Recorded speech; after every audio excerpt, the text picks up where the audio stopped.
So,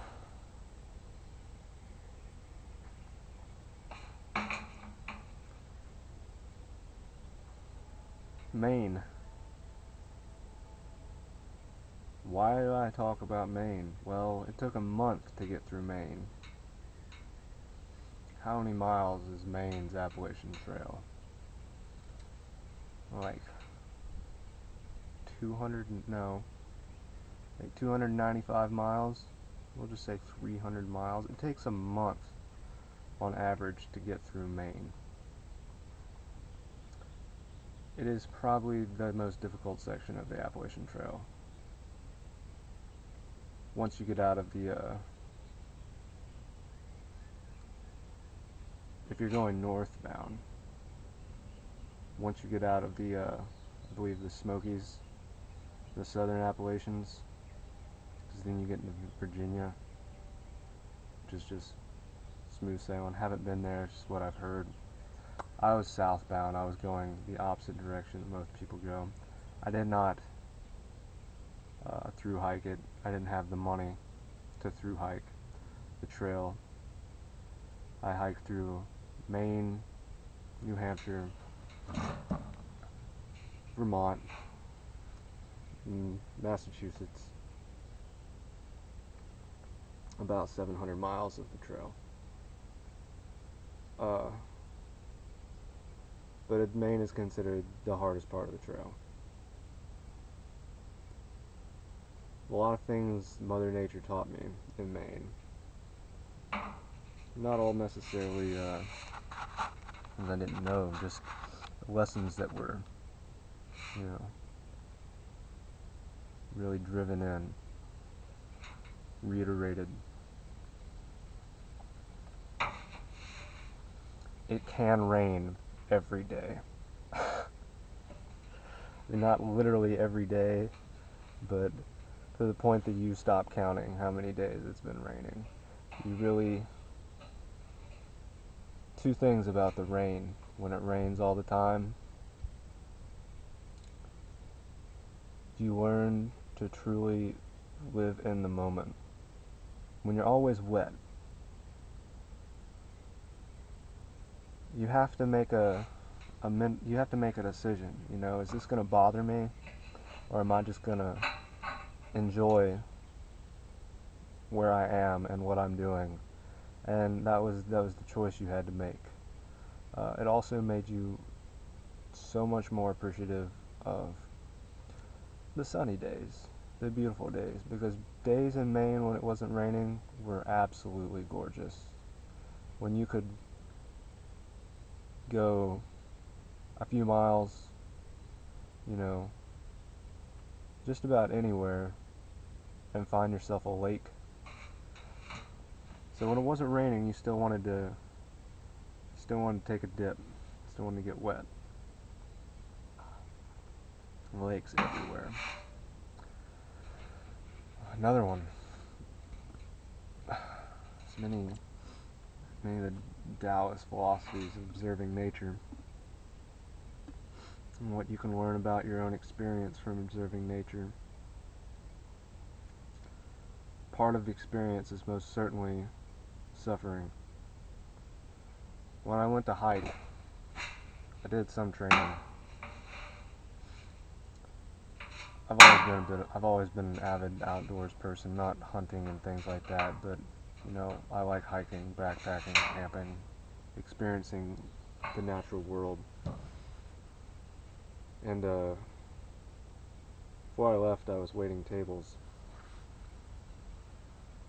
and I don't really, you know, the only real training you can do for backpacking is backpacking, and I didn't really have time for that.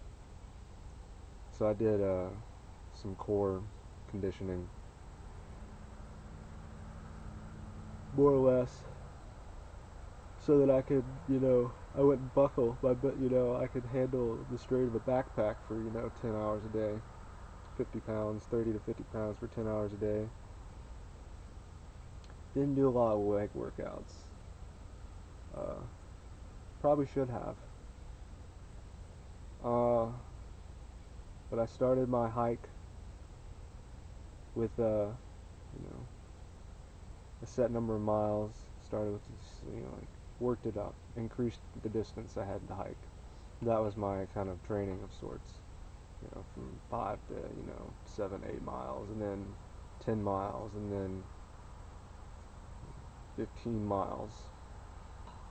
So when we were in Vermont, we were doing 20-mile days, because after you get out of Maine, a place where there are no switchbacks, and you get into Vermont, which is just wonderful rolling hills, you want to run. Like you're not running, but you're doing this like humorous, quick-paced walk, jog thing that when you're doing like 3.5, 4 miles an hour, but averaging about 3.5, man, you're moving, and it's just going up a hill and then just going down it really fast. Like going up a hill, just going down the next one really fast. It was really something else. But in Maine, boy, I should have trained, because my knees felt it. Steep and rugged and rocky. Really had to make a mental decision, where you really didn't have a lot of choice. You had two choices. Like when each step was really painful, like that I was going at a snail's pace, like that my focus was on each step I had to take, because I was trying to lessen how much, how excruciating my steps were.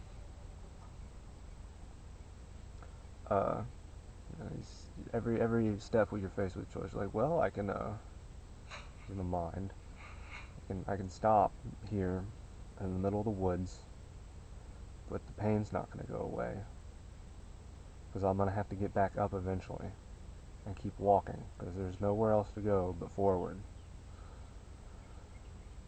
Or I could just stay there and, eventually eat through all my food,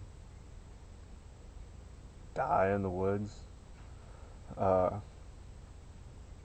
Wasn't a difficult choice. You just had to learn to put one foot in front of the other. And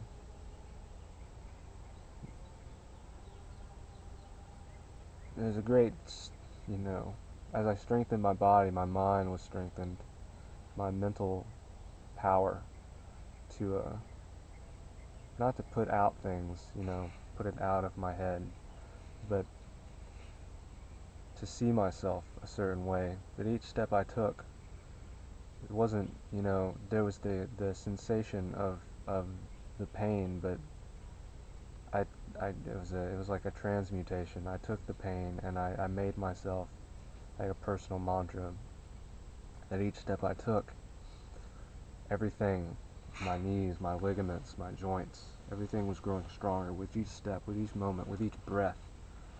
There was a great focus on breath. But that was what was healing me. The weaknesses that my body had. To the point that by the time I was in the Mahoosic Range, which is probably the most rugged part of the Appalachian Trail, the hardest mile on the Appalachian Trail is in the Mahoosic Range. The Mahoosic Notch, you can look it up. I think it took me and my crew, we had like 5, it's like 5 of us all together that had met up by then, and we're hiking south. We coined our crew DB Cooper, who knows who we were or where we were going, kind of thing. A little tribute to the man and the legend. And it took us an hour and a half to get through the notch, an hour and a half to do a mile. If you're going up, over, jumping across, under boulders the size of houses, there's a notch between 2 hills. Things that have fallen off either side, and just filled it in with enormous boulders. Enormous. An hour and a half to do a mile. Yeah, Husignac is beautiful. I enjoyed it thoroughly.